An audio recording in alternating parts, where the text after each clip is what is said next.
Zabonacha bugünkü videolarımız Urgan shahrida 2 qavatli yarim buloq olacağımız ijarasidan kassamizda kelsak, vaqtchi to'yxonamiz doğrumuza bakacak buni tanamiz 2.500.000 so'mga. Xullas hamma sharoitiga ega.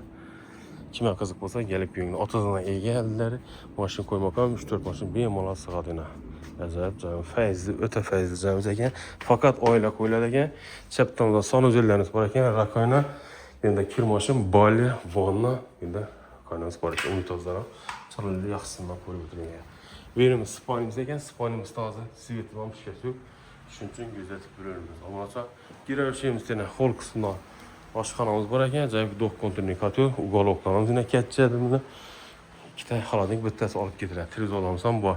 İnternet taramaları bu. Kamera bilene cihazdan. İkinci kavatı indi. Gerekli vecleri koydu. Çünkü kameralar uçurulgan ekan. Muhatabeten bugün de yine bir xanaçamız. Berimizdə bir spaniyamız joylashgan ekan. Agar kimga qiziq bo'lsa, kelasizda, ko'rasizda, bunachalarimiz ziyorat yosh berasizda. Bunachalar shunda lokatsiyan Baxtçı to'yxonasi ekan bo'ladi. 99 074 46 41 bilan bog'lanasiz. Sog' bo'linglar, omon bo'linglar.